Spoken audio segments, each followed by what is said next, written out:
a damn Alabama fan and proud of it. Gump Nation forever, brother. Namath again faking, quickly finds his target. Now cuts in. He's at the 40-yard line. He's at the 40. Quick drop throws in the end zone. Each number represents an expectation, a challenge that only a championship tradition can issue.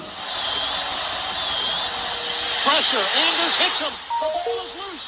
Alabama, here comes the heat. Cornelius Bennett. Whoa, did he get lit up? It is an endless passing of the torch that urges the wearer to enrich his legacy. Brings pressure up the middle in a hurry. They can't get away from Dante. Alexander first down and more. Richardson breaks free on the sideline. Turns the corner. Can you say goodbye? Because at Alabama, tradition is not retired. It is built. I'd like for people to remember me as being a winner, because I ain't never been nothing but a winner. Alabama defeats Miami College as the season. This is not the end. This is the beginning.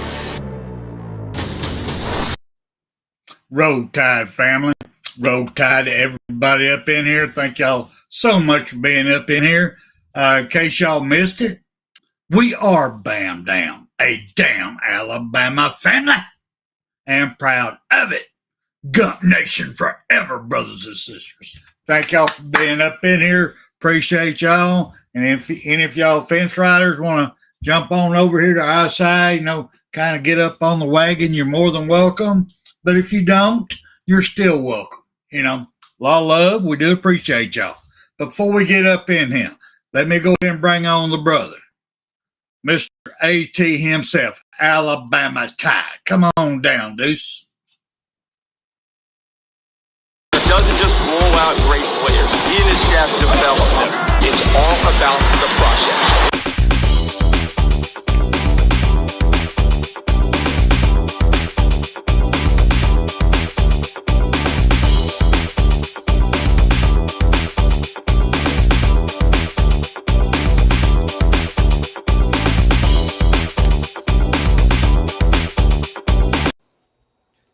Roll Tide, A.T. How's it going, brother? How's it going, sir? Doing good, big man. How you feeling?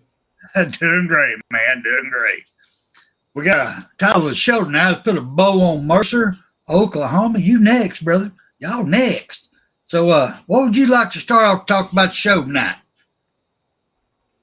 Well, guys, I'll tell you right up front, the suspension knows I didn't do no grades this week. The Mercer game, they're all going to grade out 80, 85%. It really was a waste of time. So I didn't do any grades this week. So, I've been curious on Pritchett. I've been curious on Pritchett. Pritchett's still a little iffy over there, a little iffy on that tackle position. Still having my doubts on Pritchett. Yeah, I agree with you. They talked about it. As a matter of fact, there was one part that you could talk about is they said that they're actually getting better in pass protection, and you can watch and see. Mercer, you really can't tell because of the competition level wasn't there, but they did against LSU. They played their most complete game of the year, and they done well. And the offensive line actually protected Milroe better against LSU, and they have pretty much anybody all year long. So I think they are getting better. It's like I said. Hey, NCAA, if you're going to get Alabama, you better get us now because it's fixing to be Katie bar the door. It's too late. There you go.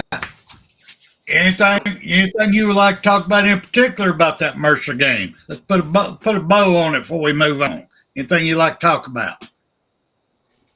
Well, I watched it like you did. I wanted to see a complete game like we did against LSU, and I wanted to see them not pull the hammer off, and they didn't. They kept it down. They beat them 52-7, which, by the way, I was 3-0 last week on the Pickem. Hey, Icebox, just to let you know you're 2-1. But no, seriously, Mercer, they're supposed to run, and they didn't. They're supposed to run a hybrid offense similar to what Vanderbilt ran, and that's what I was worried about. And then, of course, also excuse me, I didn't know their quarterback, their starting quarterback, was actually out for that game. He was hurt, so maybe that's why they didn't run that particular offense. This kid is in there didn't know how to run it like he did, so maybe they didn't run that. And I'm glad they didn't, because that running that day gum against Vanderbilt against us, I was so irritated all day against Vanderbilt, I couldn't see straight. But now Mercer, they after I found out their quarterback was hurt, they're what I expected. What did you think about it, Spencer? Me personally, like I said on Monday night, the score was misleading on what the actual game and stats said. It was very easy for everybody to, kind of get lulled to sleep because, the 52-7 score. But when you break it down and really look at it, there's still a lot of improvement we got to do. These guys were coming up on Oklahoma. These guys can't get confident that that's the type of effort that they can put out every game and expect to win. The stats are really too close on offense and defense against a less talented foe for the SEC and Alabama talent. And I was disappointed in that one. I was happy with the score. Don't get me wrong. I was happy with the score. Yeah. But I would love to see the play on the field show the dominance of the score. The time of possession, I'd love Alabama to be way up there, controlling the game, running it, controlling it, third down after third down after third down. I would love to see Alabama stopping them on third down conversions left and right. And it just wasn't there. Now, granted, later on in the game, we was bringing in more people, which I'm glad. Don't get me wrong, y'all. I love we won. I love it. Sometimes we got to get real because we got 2 losses. We can't afford another loss or we're out. That's just facts. Go ahead there, AT. No, I agree with you 110%. Every game since we lost our second game of the year against Tennessee, from here on, we're in the playoff. Every day, every Saturday we play, we're in the playoffs. If we lose it, we're out. So, right. At 10-2, we're going to get in. Y'all have seen the rankings and all this stuff, which we got the rankings here later on. I'll talk about it, or we'll bring up a picture of it. But they, the only thing I didn't, they didn't, when they went to the backups and they didn't score that touchdown and stuff, I was hoping to call a timeout and put the starters back in, like he did that one game, because that right there fired me up about Alabama's coaching staff more than any other thing they've done this entire year. Is when they called timeout against, who was that we blanked? They called a timeout, keep them scoring touchdown, put the starters back in. Right now I'm drawing a blank in my head. But anyway, I enjoyed that because it showed me the coaches got a little bit of that, mentality. He's gonna cut your throat, and he ain't gonna give you no kind of mercy. He's gonna whoop you as bad as he can. So I was hoping they call a timeout. LSU, no. No, we got to 0. It's the team we got to 0 on. Right, and that's all it was. I just wanted them to show that same. Yeah, Mizzou. I wanted them to show the. It was Mizzou. Missouri, yeah. I wanted them to show the cut through. Anyway, go ahead. Broke up.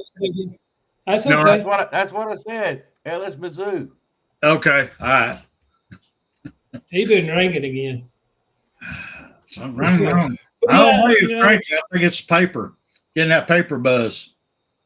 Right, and if the coaches got that cut attitude, that mentality, that want to stomp and kick and beat you the entire game, right, that can transfer over the players. If the coaches take it easy on another team, then what are they going to do? So that's something I wish they had to stop that. That one touchdown call timeout, but they didn't. So hey, we're on to the next game. Putting a bowl on Mercer, and as far as I'm concerned, Mercer, like I said, their starting quarterback was out hurt. He didn't play, so we didn't get to see how good they really were, which that's fine with me. Now we got Oklahoma coming up. We got them bunch of rednecks out there, and I don't think Oklahoma is going to be a challenge to us, Mr. Wrigley. All right. Well, before I go on to that one, before I go into that one, I want to say this right quick. This is my final bowl on Mercer. Mercer, y'all hold your heads high, every single one of y'all. Coaching staff, players, y'all played a hell of a game. Y'all did not give up one single time. Y'all come in 9-1. You left 9-2. But in your conference, you're still the leader. Don't forget that. And you went toe-to-toe with the mighty Alabama. You was outclassed, out-talented, but you still fought. You had heart. And that's what I want Alabama to get back to, is having heart. So I was watching y'all. Thank y'all. Hold your heads high. You have nothing to be ashamed of. I just want to say that real quick. All right, now going to not LSU. Mr. Let's go East. The OU. We can't blame none of the colleges this year on their schedule. They had no control over it whatsoever, none. Just like we didn't. It was handed to us. This is who y'all are playing, and this is when y'all playing them. Cut and dry. Everybody got that across the board. So, with that being said, I can't really get upset with teams who have a gravy road. You know, the Texas people out there, the Indianas out there, and really the Ohio State people out there. I can't really get mad at them. It's just they're taking care of business what they were handed. But now with that being said, though, OU, in my opinion, now this is just Spencer Reed, this is my opinion. They have a coach. Brent, I think his name is Brent Venables. Venables. Yeah. Vent them from winning. Venables. He is not ready. No. To coach a head coach in the SEC. Not for long-term coaching. Couple years, maybe, then they'll get rid of it. I'm talking about long-term because he don't know how to put the right staff together, coaching and personnel-wise, to compete in the SEC. Now, with that being said, can a blind squirrel find a nut every once in a while? Yes. Now, he may luck up and beat the SEC team every once in a while. I mean, if everything falls into place, it can happen. That I won't deny.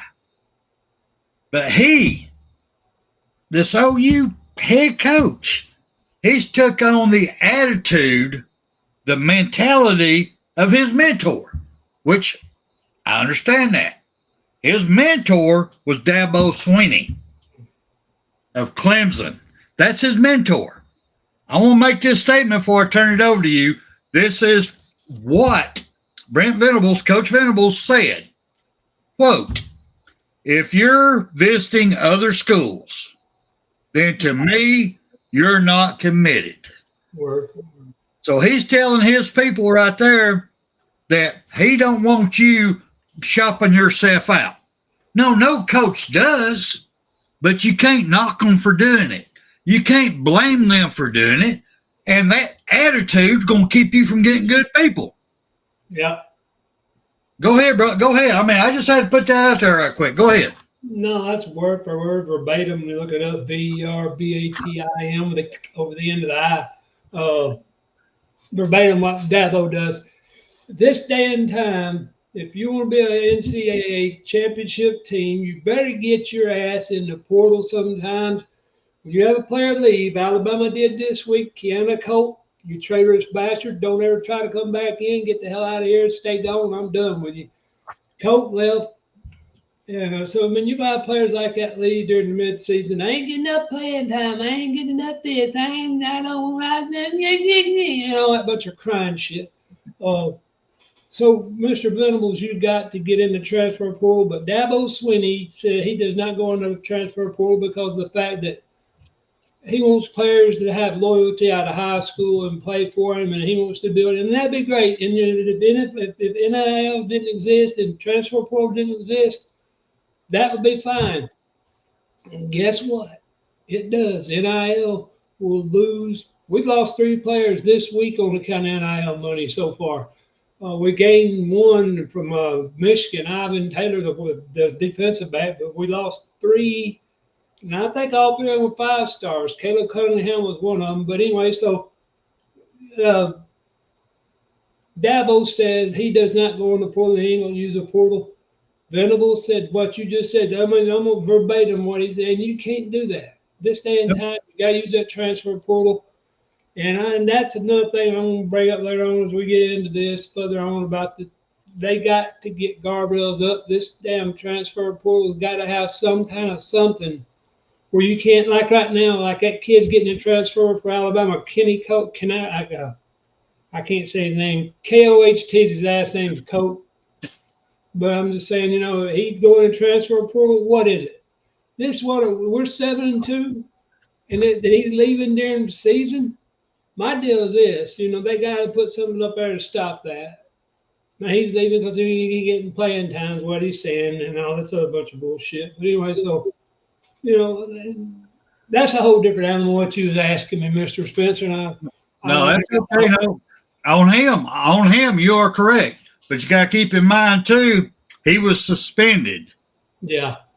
Coach DeBoyer just suspended him until further notice. So he wasn't willing, I guess, to do what it took to get back on the team. He just wanted to go ahead and leave. Well, somebody, yeah. I'm sorry. That attitude, I don't want him on the team to begin with. That's just a bad apple, in my opinion. Yes, sir. It's supposed to have a gun, wasn't it? I mean, from what I understood, he had a gun somewhere. I have no clue. I don't know. I ain't even going to speculate because I have no clue. I know where mine's at, or all of them. I don't know if he did or not. I'm just saying. Yeah, I know where all 12 of mine are. At any point in time in my house, I can get to one of them in 5 minutes. So any of you crazy people want to come in the house, come on in, but you better say hello, roll tide. But no, it's supposed to have a gun or something along in the effects, and then he don't have to pay the price for it. I mean, did you ever get in trouble with your high school coach? He got you out there on the field and make you run up down the field for doing something? Oh, yeah. Called 3-ring circus when I was in high school. Yep. You had a car tire around your neck and 2 transfers under each arm doing laps around that field. Yeah, I know that one well. He had us. We had to barrel crawl 100 yards down the field, go out the gate, go up to this, and barrel crawl to the next set of stands on the visitor side, run the stadium steps, come down, barrel crawl, back across 100 yards, and then go back to the other side and do the same thing on the other. And then when you come back on, you had to do 20 100-yard sprints. And if you stopped to walk at any point in time, you got what we call a corporal punishment. He took that, that baseball bat, he called it a paddle, and I mean, he lit your ass up. And I don't mean your ass was numb for 3 days. When you sat down, you couldn't feel nothing. You didn't have to worry about hurting. But yeah, so anyway, this is what the kid did. Ken, I don't want you to take no punishment. I'm not getting the play. I'm not getting this. Me. That ain't the players you want. And them kind of guys, when they reveal their true identity, Spencer, kick them off and down the team. I mean, don't suspend him, so you're gone. Yeah. I mean, you wouldn't have played with a player that if Cole had done that, what would you have done to him on the field? I understand. No, you're right. I agree. I can't deny. I agree with you. I'm trying to make him quit. Let me ask you this real quick. Uh-oh. Okay. We're talking about Oklahoma now. Okay. Oklahoma just had a bye week to get ready for us. Their season has been pathetic. I mean, seriously, they were not ready for the SEC. They had no clue except for maybe playing an SEC once, maybe twice a year. Maybe they had no clue about the gauntlet, and they had no clue what type of players that they was going to need to compete in the SEC. So But they've had a bye week. So they've had opportunity. We've got 2 losses. Our first few games were not the best in the world. We had a great first half against Georgia, and then Georgia came back and was curb stomping us in the second half. So they've had opportunity. Their play calling as a coaching staff has sucked all year because obviously they don't have the right personnel, the right coaching staff to be able to game plan on their own. But now they've got all this film study that they can go to and look how other people game plan for us. Look at our tendencies. What plays do we run when so-and-so comes in the game? What defense do we run? Who do we blitz when this person comes in the game? You understand where I'm going with this? So do you think that this bye week has really helped them in their game against us? This bye week ain't done nothing to give them time to. I'm not disagreeing what you're saying. I'm just taking it from Alabama's side. If Alabama, and I said this last week, the win against LSU before Mercer, obviously, was a foundation stone win for us. That's your cornerstone that you can build going forward. That's what I call the aha moment, the okay, I get it, the eureka moment in this team as a whole, their chemistry. That's their aha moment, their foundation stone. And so that's what I'm looking forward when they go into Oklahoma. We got to go to Norman. And this was part earlier the year we done a Road Warrior segment. I said Tennessee. I said Oklahoma. And there was a third team. I said if we're going to lose a game, that's probably we're going to lose that. Of course, Tennessee did beat us. We were. There's another one. I forgot the third one. We had to be Road Warriors. And we're learning how to win underneath him. So we got all that going on. And now we're headed up to Oklahoma this time. And we got I forgot that kid's name. He's out hurt. He ain't gonna get to play for Oklahoma. And then, by the way, in case y'all ain't heard, Oklahoma's went back to that Arnold guy, that Darnold that couldn't throw the ball. Jackson Arnold, quarterback. Yeah, I could wrap the ball around my penis and throw it better than he could down the field. I mean, my God, that guy can. They don't make a football that small. Yeah, I know. Just saying. Yeah, they don't make them that heavy either. But so anyway, they got Arnold back in the game, and he couldn't even function against Tennessee. Of course, Tennessee had a big part to do it. Their front line was on his ass all night long. Guess what? We're going to do the same thing. We're going to have him confused, just like we did LSU's quarterback. We'd line up like we was going blitz, and we'd back out of it. I think we got them covered. I don't think it's going to be too close a game, Mr. Spencer. Well, talking about Mr. Jackson Arnold. After this bye week, after everything he just went through, now he ain't all that in a bag of chips, but he is a talented young man.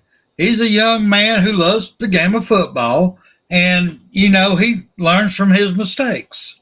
After a week of study, extra week of study, getting ready for one game. He's had 2 weeks to get ready for one game. I do not think he's going to have three fumbles in the game.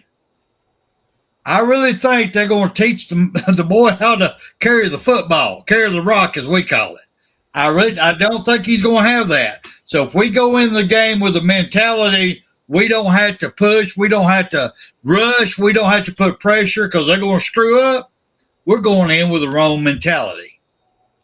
Them turnovers, when we get turnovers, we create them. They create them, whoever. That's just a positive. You do not depend on that as your game plan. I agree. I mean, what do you think on that one before I go any further? Well, you're right. But I want to tell you, I think that Darnold Jackson – for Oklahoma, he does not take care of the ball. I think we want to strip sack him probably, I want to say 3 or 4 times, probably 2 or 3 times. We're going to strip sack. We're going to sack the kid. We're going to get to him early. And Coach Saban used to call it affecting the quarterback. You don't got to sack him You just got to get up, up here in his head and, make him wonder, okay, what are they doing? Are they going to drop back in coverage? Are they sending 6 guys? Are they sending 3 guys? Who's going back in coverage? What am I going to do? When he starts up, what am I going to do? We got him. And that right there is what Tennessee done. But Tennessee just pushed him back and pushed the pocket back and hadn't moved him once. He got a little pressure. He lost it up here in the moment, got too big for him. And he absolutely lost that game for Oklahoma. His quarterback play was pathetic. I could do that good. I'm 58 years old and I got a bad shoulder and a bad leg or whatever, but that was pathetic, man. So I mean, I think our leading, not our leading sacker, or our defensive end that broke his hand or something and he's out. Q Robinson, number 34, Yeah. I think. That's going to allow Yunze Pierre, Piere, I think. Right. That's going to allow him to play more. And that's what's kidding me about Colt. Colt, hey, Mr. Colt, listen to me. You were going to play a lot more because you were going to get to play. That guy's out for the year and you leave now. And but anyway, let me get off Colt. I'll get pissed at. Well, I really don't think it was a playing time on his reason going into the transfer portal. I think he was not willing to do whatever the coach was saying you have to do to work your way back on the team. You got to do X, Y, and Z. No matter, I don't know if it's cop ride-alongs. I don't know what it was. If he had to shine his shoes, clean his guns. I don't know what it was. But I think that he did not want to do it, so he left. That's my opinion on that one. You're right. That could definitely be part of it. I mean, not more willing to pay the price for getting caught doing something stupid. Okay, that's fine. Then don't do it. But whenever you yeah, if I get arrested, I don't want to go to jail, but I don't have no choice in it. I can't transfer back to another jail. I got to go to jail they carry me to. So just saying. Anyway. No, I agree with you. As far as this Jackson Arnold goes, I really don't think he's going to mess up as far as carrying the ball as much as he did against Missouri. I really don't. But I do agree with your comment on how Alabama needs to approach him is the same way Tennessee did. You got to put pressure on him quick, early, and constant. Because once you get him kind of shaking in his boots and seeing ghosts, he will fall. He'll make throwing errors. If nothing else, he'll kneel down and do 5-10 losses for you when you're doing dropbacks. You can milk the daylights out of them just by making him see ghosts. And I'll tell you another thing also is hang on a minute. When Mr. Stab went down, Bryson Hubbard come in, that other safety. Right. And I don't know if they did it because of him in particular, or if it did it because as a team, but that defense has played a lot better in the secondary with Bryson Hubbard back there. And I'm not talking bad about Sab. I'm just saying sometimes the chemistry between 4 guys is better than the chemistry between another 4 guys. And when you get that chemistry, you can make all kind of things, just the quarterbacks, wide receivers and quarterbacks. Whenever you see go ahead, I got you covered. Whenever you see a quarterback throwing to a guy like Ryan Williams all day, guess why?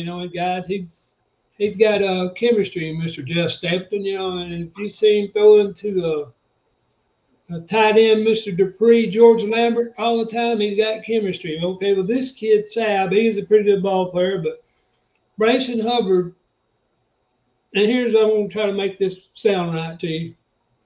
You have practice players and you have game players. Some guys just do not practice as well as they play in a game, and some guys don't play in the game as well as they practice. Guess what? Mr. Hubbard, he is a gamer. During practice, I guarantee he ain't as good, but you put him under the lights and under the pressure, and he's like a gem. He's turning into a diamond. He's going to play good for you. So I think that's where our defense has picked up. Yunze Pierre, he's going to get an opportunity. I'm going to tell you, we're going to go after Darnold hard and heavy. Mr. Darnold, Tennessee showed us what we could do against you to get you affected, get you shook up, and get you seeing ghosts, and get you to run out of that pocket before you should have. Now, I think we are. I think he's going to turn the ball over. He himself, I think will get 2 strip sacks because, like you say, He carries the ball with one hand, and he keeps it swung out here wide, and he's going to throw probably 2 or 3 interceptions. And unless we go in there and just sit down, we're going to handle Oklahoma. Oklahoma ain't got the horses that I thought they did. And the main problem with that is, and I'll let you get talk, Mr. Spencer, on the main problem. Go ahead. Their head coach is not ready. You said at the beginning, and I've said it earlier in the year, they're going to fire him, and they're going to fire that Florida guy. For some reason, they gave Napier a contract extension. What the fuck is that about? But anyway, so I figure Ole Miss is going to lose their quarterback. Did you listen, Mr. Cunningham, the wide receiver that switched from Alabama, you decommitted, going to go to Ole Miss?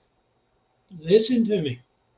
Your coach ain't going to be there in a couple of years. He's either going to be at Oklahoma or he's going to be at Florida. I'm just telling you. Then you have to transfer again. So come on, drop that Ole Miss, that shit out of your head, and come on down here. Our coach is going to be here. We're going to make a star out of you. You're not going to be a triple team because Ryan Williams is there. But, I mean, that's football. And so, we're ready, and Ole Miss ain't going to do this again, Mr. Caleb. They bought all in this year. They're trying to get it this year because this is the best year they got because they number one, they know Alabama's got a new coach. We're a little bit off. They know Florida ain't going to be as good because Napier ain't doing good. And you look around, the only team they had to worry about was Georgia, and they beat the hell out of them at home. So they should make the playoffs. And that, however much money they spent, Mr. Spencer, did you hear $100 million or something? I don't know. They wasn't $100 million. So how much they spent. But, it is what it is. Would you go ahead with what you want to say about it? No, I mean, you just brought up a good point, made me go, Uh-oh. You're talking about Mr. Kippy there. You say Kippy won't be at Ole Miss for 2 more years. Right. But you was naming off college teams. You don't think that a pro team's going to hire him? Not even as an offensive coordinator? I don't see He can make more money as an offensive coordinator he is making as a head coach. I agree he can make more money. But, I think he's a college coach. I don't think there's a pro bone in his body anywhere. There's nothing about him that screams pro. Some guys you can look at, and it just seems, something about him just seems to holler pro. But he just seems to holler quarterback. Here's what I'm thinking. At Ole Miss, on a scale of 1 to 10, how easy is it to win in Ole Miss year in, year out? 6. Okay, on a scale of 1 to 10, year in, year out, how easy is it to win at Oklahoma? 7. Okay, same question about Florida. Whoa, excuse me. 7 in the past. SEC a 3. Okay, well that's what I mean. Winning every year, 10 being the easiest, 1 being the hardest to win. Is it easier to win in Oklahoma or easier to win at Ole Miss? Is it easier to win in Florida or is it easier to win in Ole Miss? That's my point. He's going to leave Ole Miss for an easier college. It's got more money that can get him. He ain't got to work as hard. It'd be like they say, Spencer will give you 4 workers that are the best you ever had and then make you look good and you'll go, okay, I'll take them. And that's what he's going to do. I think he's going to go to either Oklahoma. I really think Oklahoma is going to. I'm going to tell you, Oklahoma, he'll be a damn good coach. He's an offensive coach. If he will get him a defensive coordinator and he got that money down at Ole Miss, you see how good they done down there this year. That ain't going to happen again next year. You can forget it. But I think he's going to go wind up at Oklahoma. I think at the end of the year, what's Oklahoma's coach? I'm getting Dabo Swinney. Venables. Yeah, Brett Venables. I think Brett's going to get fired and Dabo's going to say, come on back to Clemson. Oklahoma's going to have a coach. And who else out there going to have a coach? I don't know. But I just think they're going to take a run at Kiffin because Kiffin's a great offensive mind. He's a great offensive mind. And so if they can get him a defensive coordinator, look out. But it's easier to win there. I think he'll be gone. Okay. I was just curious about that. I had to talk about that one. I really did. But I didn't mean to carry on. I apologize. No, you didn't. No, that was good. That was cool. I like that because it's this day and time. All the talking heads really want to just talk about the playoffs. I don't want to go there yet. I'm gonna wait. I ain't gonna get into that argument yet. Give me a second. I want to go on with our Oklahoma game we got coming up. Go ahead. I want to be OU, their offensive line injury report looks like a MASH unit in a time of war. Them poor people are beat all to hell and back. I mean, I do feel sorry for Oklahoma for all their injuries that they've had to go through before the season started and during the season. But not me. it hurt my feelings because you got to play us, but I'm just saying their sideline looks like a MASH unit. But with that being said, us old timers at Alabama, us old timers that's been here, we've seen the Bear Bryant days, we've seen the Shula days. Oh, anyway, I don't want to start crying here. But we've seen some bad times at Alabama. We've gone through injuries. We've gone through bad recruiting. We've gone through bad players.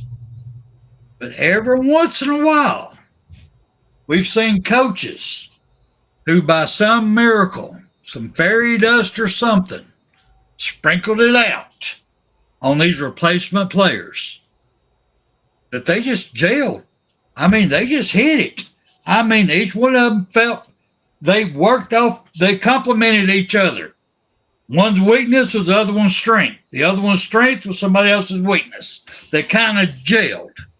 So this offensive line group that they're pulling out of a hat for Oklahoma to face us this weekend, there is a possibility that they hit the magic number and they jail, and if they slow down or stop our blitz packages, that we're not putting pressure on what's his name again, Jackson. It don't matter. He can't scratch him. Anyway, if we didn't put pressure on him, it could be a long damn night.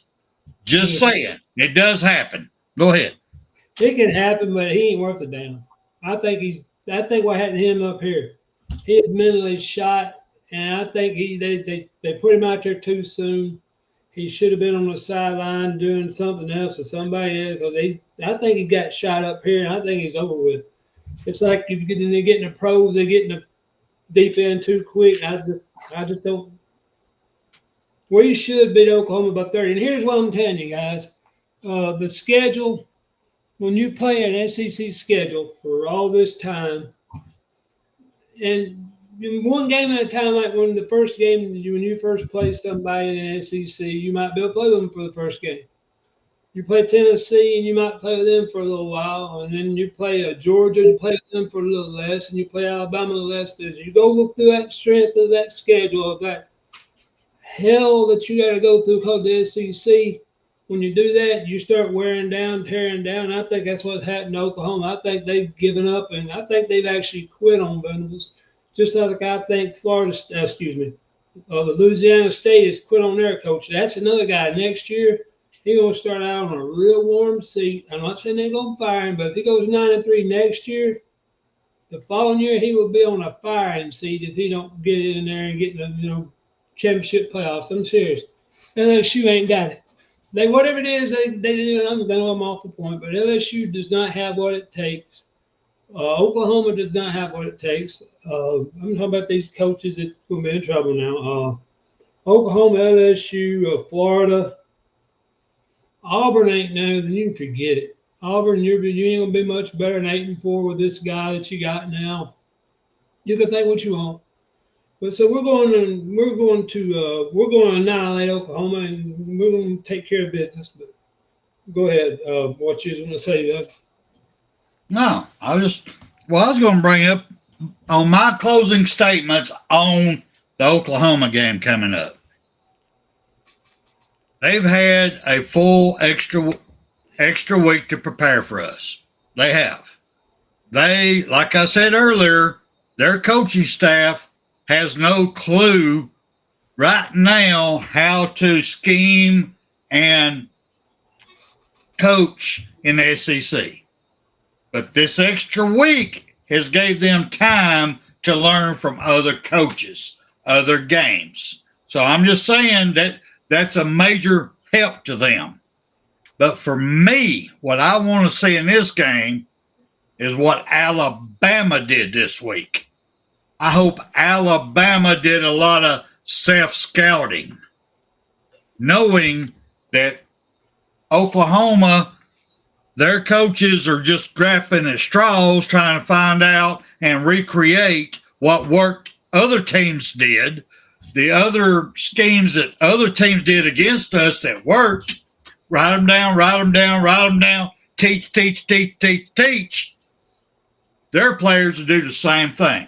So I hope we did some major self-scouting on both sides of the ball, offensive and defense. Because even though I am very pleased with our new defensive formula, what we're doing, we're still starting to get a little bit predictive here. When certain players come in, we do this. When this one comes in, we do that. We're starting to get a little bit predictable. We got to be careful with that. That's just me. I hope we've done a shitload of self-scouting and get ready for it. Before I go any further, before I turn that over to you, also, I want them to do self-scouting and have a damn sheet of paper over there going, if they do this against this defense, here's the in-game adjustments we're going to do. Have it ready. Have it down there. Now, you may have to adjust a little bit on that one, but at least do self-scouting and have an in-game adjustment ready, not the halftime adjustment. I'm talking about the in-game, the first half. Then come halftime, you make your full adjustments. What do you think? Go ahead, AT. Right there with you. Is Oklahoma going to come out and try to run the ball against us in certain sets? They're going to come out and try to throw the ball in certain sets. So you got to be able to look out and see, okay, they bring in number 84 on the right side, and they're going to run this play. You got to know what's kind of coming. You're right. I agree with you. You got to make your play-by-play adjustments, and that's what we never could do under Golden, and he's down in Ole Miss. But we have got to make, and we did against LSU. We made in-game adjustments, and we stopped LSU from ever getting into the game. They never did make – go ahead. I will. Go ahead.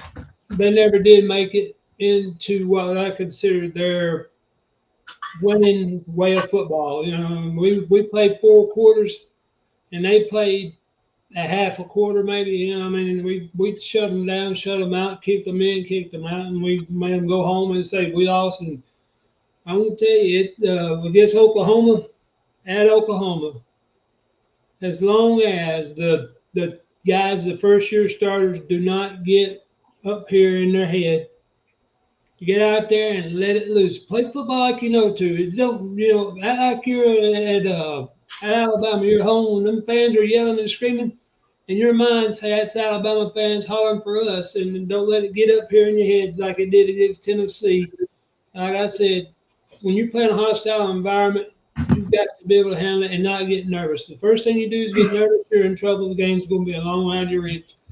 So you'll stay up here where you're supposed to be. And when we go to Oklahoma, I'm telling you, we hit Norman, that first quarter is going to tell me if we got that foundation stone that I talked about against LSU, because they're going to come out playing rough, hard, and heavy. And listen, Oklahoma has a good team. But they went through, what 9 games I think they played also? 9 games. Everybody's hurt. Everybody's beat up. Hell, Spencer, you played, your ankles are hurt, your shoulders hurt, your stomach's got, your head, and you got bruises and all this. So what are you willing to do? How mental tough are you? It's like Saban said, what does it take to break you? And he meant up here, he didn't mean in your legs. What does it make you to say, I'm out of here, forget it, I'm done. Right. So on the road against Oklahoma, I'm going to start right now. And if we're not favored by 14 points, I'm taking Alabama anyhow. I'm going to take Alabama anyhow. But we should be at least a 14-point favorite against Oklahoma. And then, of course, Auburn and Voodoo and all that stuff they do. So are we at home against Auburn? Just had a quick question. I don't think so. I think we play them in their home. I have to look it up. I think this is a away game. Hey, Stephen Hicks, when y'all know if we're at Auburn? George, MFR. Put it up there right quick. I'm sorry, I had to pull it up. I don't know. Honestly, I don't know if it's home, because to me, I think we're playing Auburn at Auburn. I really do. I could be wrong on that, but I think we are. I think you're right. I think we are at Auburn. I ain't sure, but so anyway, if we go to Auburn, guys, that's going to be harder at Auburn. Yeah, we're at home. No, we're at home. Okay. Okay, so Oklahoma is really my last worry because I don't think Peyton Thorne's worth a fuck. And I hope he's listening. Peyton Thorne's the worst quarterback in the SEC, the worst quarterback in the ACC, and over at UNA they got a better quarterback. So unless we just go in there and lay down, Auburn ain't going to do it. So Oklahoma's going to be our last test, if you will, in certain areas because they got that front four is pretty damn good. And I look for them to get on them pretty quick in a hurry against Oklahoma. But, our defensive coordinator, Mr. Womack, I'm proud of you, sir. You took an ass chewing, you took an ass reaming, you took your ass getting whooped, and you done it with style, and you never showed your butt. Your dad's there helping you, everybody, and Nick Saban there, all these guys, and you're listening. You're not going, I'm doing it my way. Y'all shut up, Dad, go away. You're not being a spoiled brat or anything. Your dad's there to help. You're listening. And if you're always, and Spencer, y'all play football, you've always heard this. No matter what happens, you got to remain coachable. And that's what he's done. Our defensive coordinator, Mr. Womack, I'm sir, hey, listen, I'm proud of you. You could have said, the hell, we don't do it my way, and we could have lost 3 games or more, 4 games or more. So I look, Womack's daddy is a real big addition to us, just like Lane Kiffin's dad, Monty Kiffin, he created the cover crew at Tampa. Okay, that's what I'm saying. If you remain coachable, we're going to be fine, brother. So, I ain't worried about that. But let's talk about the playoffs a little bit. Can we talk about the playoffs as far as the rankings go for a little bit? Or Let's go for it, bro. You start off with it. Go. We have no picture to put up. Oh, you don't have Icebox, you got frozen balls. They couldn't find it. So, go ahead and talk about it. Okay, well, I'm surprised he got balls. At his age, I figured he done lost them. He going to zap my ass. Find them. Go ahead. I'm going to click on this. I brought it. I know y'all can't see it, but the college football playoff, this is week 13 bracket projection, guys. This definitely ain't going to win like this exactly, but it's going to be something like this. The first round, the way they got it set up, you got they've got BYU at 12 playing number 5 Ohio State, and that's the first round. And Ohio State gets a bye because they're number 5. Ohio State gets that game at home, so it's Ohio State and BYU. And then the other first round matchups is going to be Alabama. We're ranked 9th, and we're playing according to this. Notre Dame. Notre Dame's number 8, so we're going up there to that ugly ass state called Indiana, that godforsaken, and then somebody never wiped their ass up there. And so you got Notre Dame, and then the Georgia. They showing Georgia at 11, and Penn State is ranked. Let me get my glasses. I got my eyes there good. Penn State is who they're playing, and Penn State's ranked 6th. And right now they got Ole Miss at 10, playing at Indiana, ranked 7. So that's your first round. BYU's a 12 seed. Georgia's 11. Ole Miss is 10. Alabama's 9. Notre Dame is ranked 8th. This is the power ranking for the playoffs, not an actual AP, UP. This is going to be different. Alabama is 9, and Notre Dame is 8. And then you got the 7th rated Indiana.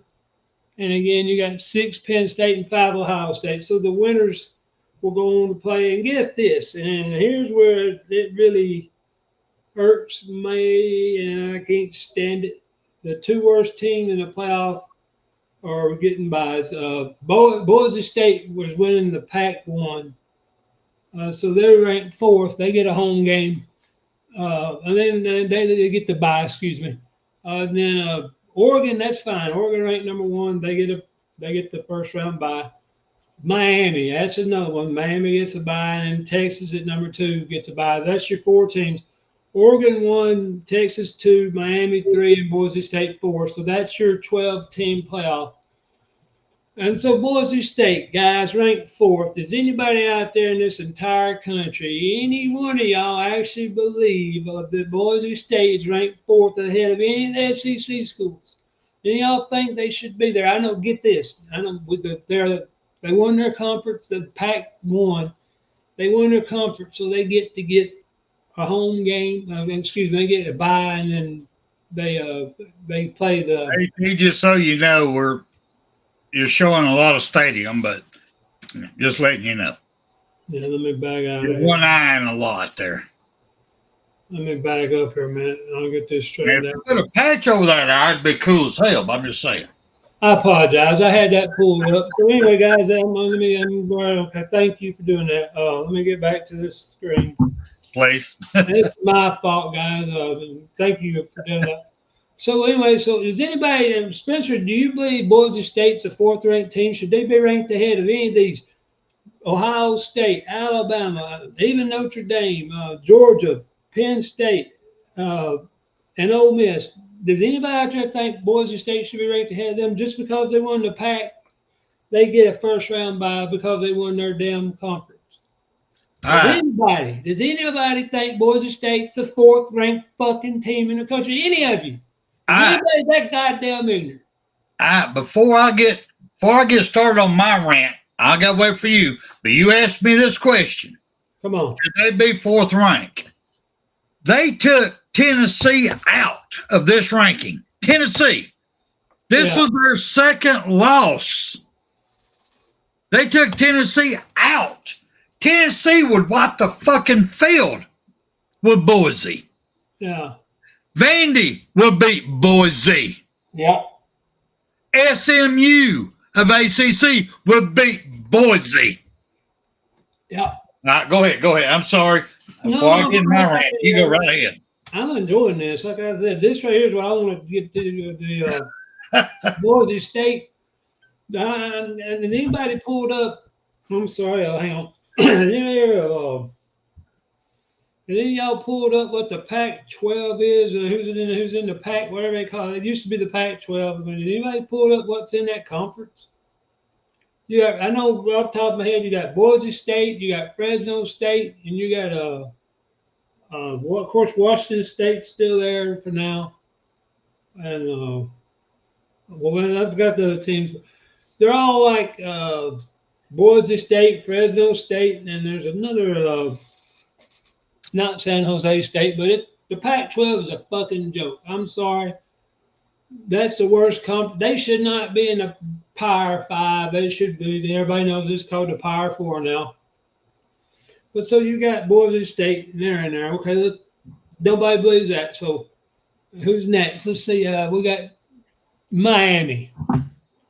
And I'm gonna pull Miami up. And I'm gonna pull this schedule up. I want to show you here Miami. Here's Miami's schedule.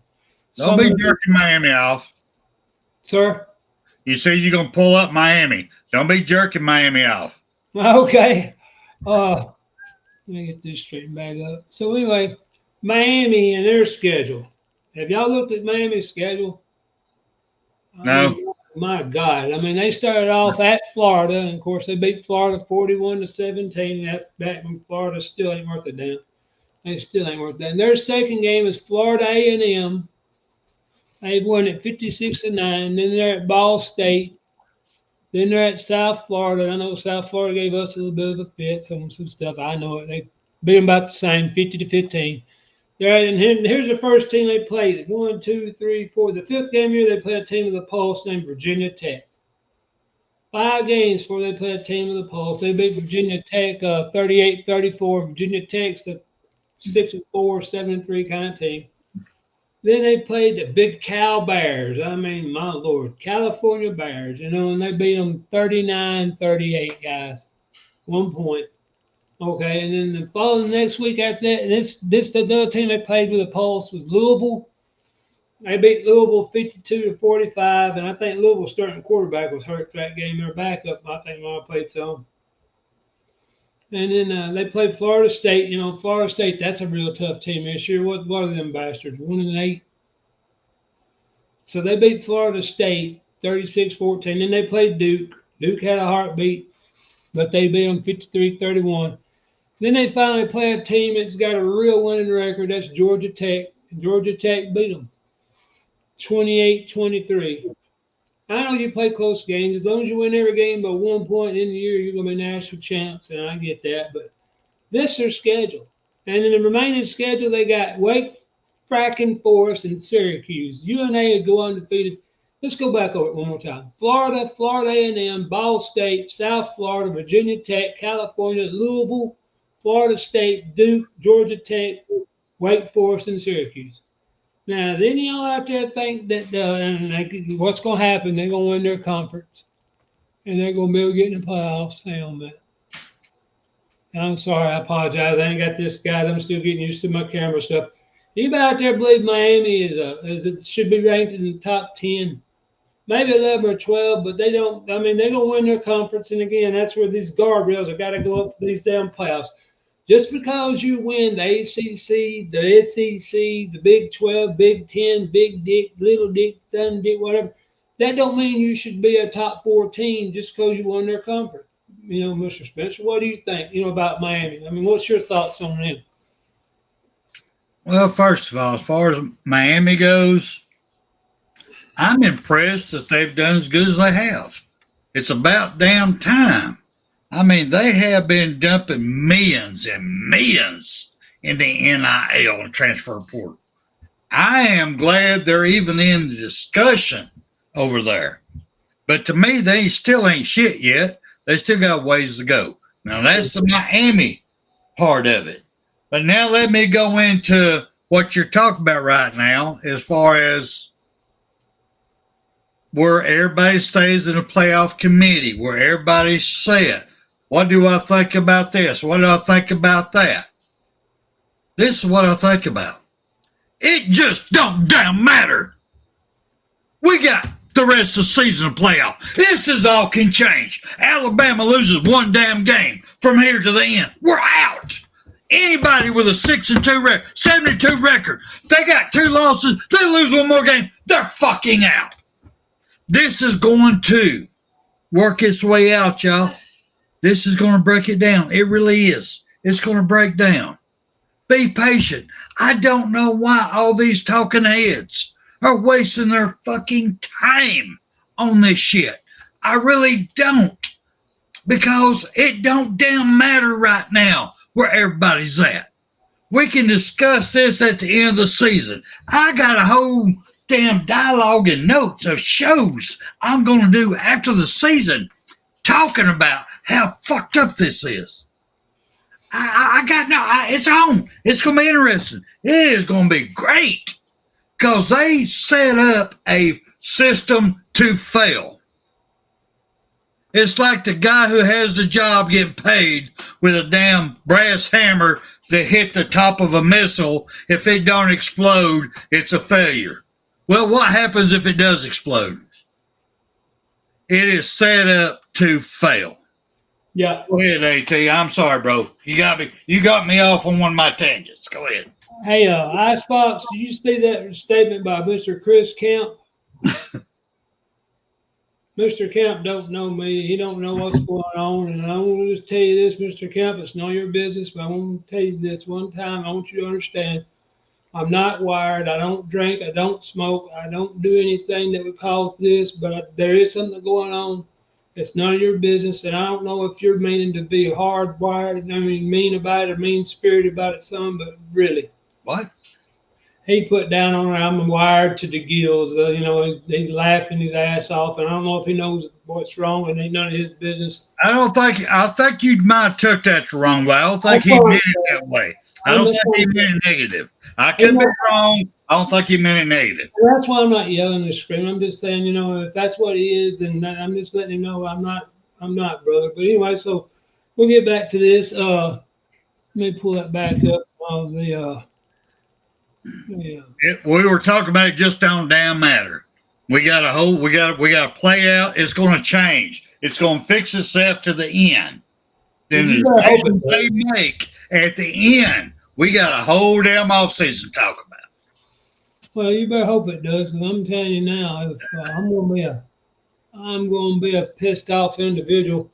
I mean, Miami played like a 98 strength of record. Did somebody pull it up? What's their strength of schedule? Pull up Boise State strength of schedule. I don't think it matters. I really don't think it matters. I don't. Hang on. They're getting a bye week. It does matter. They're getting a bye week to be healthy. Let's see. We're going to play. If it's going to change, because right now we play Notre Dame and then we play Oregon. That's fine. Oregon, they're a great team. They had a good schedule, and they deserve where they're at. Boise does not belong in the top four, and neither does Miami, and that's my opinion about Miami. But Boise's a damn joke. One of them roll tide eyes up, put on there. San Jose State. That's one of their Pac-12s. That's who they got. A bunch of bullshit. I mean, you ain't gonna be mad about it right now if you don't want to, but that's why I wanted to bring up the college football playoffs because of this. The number one ranked team, Oregon, yeah, I could see that. Texas, I could see that. 3, Miami, hell no. All you gotta do is watch Miami and see there's something not wrong. There's something that's not right with their defense, and they're just something. The only reason they're there is Cam Ward. Cam Ward is a damn good quarterback, and he's doing a good job, but they're not any good, Spencer. They really ain't. And when they play somebody, they're going to get big again. And then, of course, the third-ranked team, like I said, is Miami. Fourth is Boise State. Boise and Miami are going to cause this playoff to change. That right there in the Power 5, that Power 5, group of 5, I think it's going to be Tulane. If Tulane gets in over, let's say, I don't know, let's pick a 10-2 team out of the SEC. Should Tulane get in over them because they won their conference as the highest ranked group of 5? Do they belong in the playoffs, Spencer? Does Tulane belong in over, I don't know, Alabama or Tennessee at 10-2? No. Okay, one of them is going to happen. Something's going to happen. One of them group of 5 teams, and I think Tulane's the highest ranked. Y'all can pull it up and look at it for yourself. All right. Let me stop you right quick. I understand where you're going with this. But this is going to be some shows for the off season. But what they're creating is they're going to leave out a 10-2 SEC team that could just wipe the field with somebody they gave a bye week to, somebody they put in there. That's going to give the SEC that much more ammo to break off or do their own thing. We'll talk about this later. We're going to talk about this later. I'm telling you, this is where all this is going. But right now, we're a little bit over the hour, so give me your final words, bro. I don't know. I got a bunch of words. I mean, I got absolutely. You know, this football playoff guys, we got to have guardrails put on stuff like the NIL. We had a kid leave. Baker, Baker, his dad thought he deserved more money. I'm on the NIL transfer portal, what it's doing to the game. Okay, that's got to have guardrails. If you're wanting to quit a team like the kid did Alabama this week, Ken, a coach, if you want to transfer to another team, that's fine. Let's put guardrails on. You have to set out a year from the day you leave that team to the time you get back on anybody's team. Put a guardrail. They got to set out an entire year from whenever that happened. Whenever, I don't give a damn what it is. Make them set out an entire year. That's one thing. And that'll stop you should do this. Coach, I don't feel like doing it. Like you said, he did not want to run the laps. He didn't want to do the push-ups. He didn't want to get out there in the heat and do what he was to get back on the team and get good standards. So the NIL, he's going to leave, and he's going to get somebody else going to pay him. And he ain't got to be a man. He ain't got to learn his lesson. He ain't got to do a damn thing except quit and go somewhere else. NCAA, if you got a pair of balls left, y'all better do something now. Listen to me. Do it fucking now. Because if you don't, NIL is going to change teams, 30, 40 players every year. You're going to have 30, 40 players at SEC. It's going to just 40 down and everybody with new players. The transfer portal, again, if you transfer, you got to set out your NIL money, and you got to have some kind of control over it where a team can have, I don't know, pick a number, 100 million. That's all you can spend on your team, like a salary cap for the Dallas Cowboys. They only pay so much for players for so much money. Put a salary cap on them because you got to. If you don't, I'm not talking about Nico in a bad way. Nico's getting paid just like some of our players are. He's a damn good player, and he deserves the money. Guardrail. Put a salary cap on the money. Guardrail. Put a time limit on the transfer. If you transfer out in March, you can't go to another team. You cannot go to another campus. You cannot talk to them till March. Then you see if somebody wants you. When you go, you should not be able to transfer to another team for an entire year. That's my rant. That's my rave. And You ain't got to agree with me, guys, but if we don't do something about this transfer portal right now, it's going to be too late tomorrow because it's going to ruin college football, Mr. Spencer. Nah, well, I mean, I agree with you. And all this is damn good reasons y'all all need to stay in tune with us, Bam Down Sports, after this football season's over with. Because these old men, we've seen things, we know things. We're going to bring all this up to y'all. Why? Why this is happening? What's going to happen like we've done in the past? It's going to be awesome. If y'all get an opportunity, please, if anybody out there wants to give $1, $2, over to Bam Down Sports, send somebody to a ball game. This is not stopping after the football season. If we don't have enough money donated in our GoFundMe fund to send somebody, because these games, as they roll down, will get more expensive. We might not be able to send somebody to one. But after football season, we have basketball, we have men, women, softball, we have all kinds of Alabama sports events we can send people to if they want to go. So if y'all have an opportunity, you got any money to spend whatsoever, please put it in there because all the money goes back to y'all. Every dime goes back to y'all, straight up. But with that being said, I appreciate everybody. Thank y'all so much for being here. Thank you, AT. Go ahead, brother. I saw a little pinky there. Hey, Chris, I'm trying to read his question. Can you read it, Spencer? And make it. I'm trying to figure out what your question is so I can try to answer you. If you wouldn't be an asshole earlier, then I apologize. I just took it the wrong way. But he says, why I feel like Keanu Coat, probably why I didn't, situation, I don't know that word, QCR, getting hurt, causing me to feel like the D kind of, I don't know what that's saying. I apologize, Chris. I don't know your question. But I know you need to get in bed. You're an old man and all that, Spencer, and then you need to be dressed because goddamn. But Chris, if you want to explain yourself, and if it's something just to damn degrade AT, please email us at bamdownsports.com. I'll be happy to share it with him. So if it's really a personal shot, please let me read it.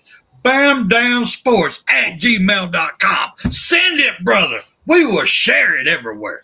Just say. Chris is not making a dig.